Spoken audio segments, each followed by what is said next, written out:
Hello दोस्तों, Trilok Singh innovation channel में आपका फिर से एक बार स्वागत है। दोस्तों, आज मैं सेकंड पार्ट सेल का सेकंड पार्ट लेके आया हूं और इस पार्ट को आप सिस्टमेटिकली अरेंज करते जाना और आप एक प्रॉपरली टेबल बनाते जाना और लास्ट में एग्जाम टाइम में मेरे सारे के सारे शॉर्ट्स देख के रिवीजन करके जाना। यकीन मानो आपका कोई भी पेपर नहीं रुकेगा। ठीक है, चलिए अब हम बात करते हैं अगले सेल की। पहले मैंने दो सेल समझाए थे, एक वोल्टीय सेल को समझाया था, उसके बाद मैंने डेनियल सेल को समझाया था। आज मैं तीसरे सेल के बारे में एनालिसिस करने जा रहा हूं, वो है मेरा लेकलांची सेल। क्या है दोस्तों? लेकलांची सेल।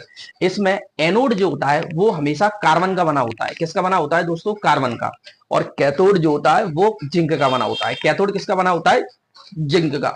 इसमें हम इलेक्ट्रोलाइट की बात करें तो अमोनियम क्लोराइड का उपयोग करते हैं। विद्युत अवगत इसमें किसका बनता है? अमोनियम क्लोराइड का, जिसको NH4Cl, जिसका फॉर्मूला होता है NH4Cl। ठीक है दोस्तों, चलिए अब हम बात करते हैं कि ये कितना वोल्टेज जनरेट करता है। ये करता है 1.46 वोल्ट। कितना करता है दोस्तों? 1.46 वोल्ट।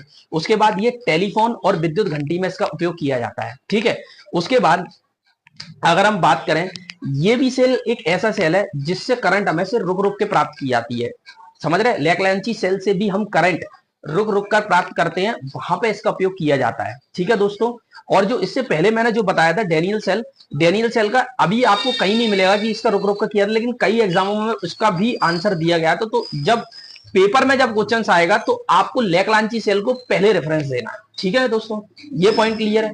चलिए अब हम अगले सेल की बात कर रहे हैं, वो है ड्राई कार्बन सेल, मतलब शुष्क carbon cell, carbon zinc cell. ठीक है दोस्तों, तो शुष्क कार्बन जिंक सेल, कार्बन जस्ता सेल, इसमें एनोड कार्बन का बना होता है और कैथोड जो है वो जिंक का बना होता है।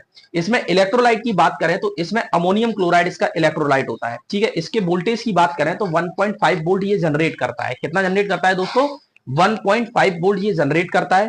दूसरा, रिमोट और दीवार घड़ी में इसका सबसे ज्यादा उपयोग करते हैं। उसके बाद इसे पेंसिल सेल भी कहते हैं। क्या कहते हैं इसको? पेंसिल सेल भी इसे कहते हैं। चलिए अब हम अगले सेल की बात करते हैं, lithium carbon cell. Lithium carbon cell की अगर मैं बात करूं तो इसमें एनोड कार्बन का होता है और कैथोड लिथियम का बना होता है। इलेक्ट्रोलाइट की बात करूं तो इसमें ठोस सल्फर डाइऑक्साइड भरा होता है, जो इलेक्ट्रोलाइट का काम करता है। इसका वोल्टेज जनरेशन होता है 3.46 वोल्ट। ठीक है, ये कहां यूज होता है? पेस मेकर और सुनने वाले साधन में, जो कान की जो मशीन जो होती है, कान में जो कम सुनाई देने लगता है तो मशीन लगाते हैं, उसमें इस सेल का उपयोग किया जाता है। दूसरा, पेस मेकर, हृदय के अंदर एक पेस मेकर लगाते हैं, उस पेस मेकर में भी इस सेल का उपयोग किया जाता है। ये पॉइंट क्लियर हुआ। उसके बाद हम बात करें, इसका सबसे ज्यादा जीवन काल होता है, मतलब इसकी लाइफ सबसे ज्यादा होती है, लगभग 10 साल तक ये काम करता है। इसीलिए तो हृदय के अंदर एक बार लगा दिया जाता है, 10 साल तक काम चलता है उसका। क्या ये बात समझ में आई? चलिए आज के लिए इतना ही दोस्तों, थैंक यू।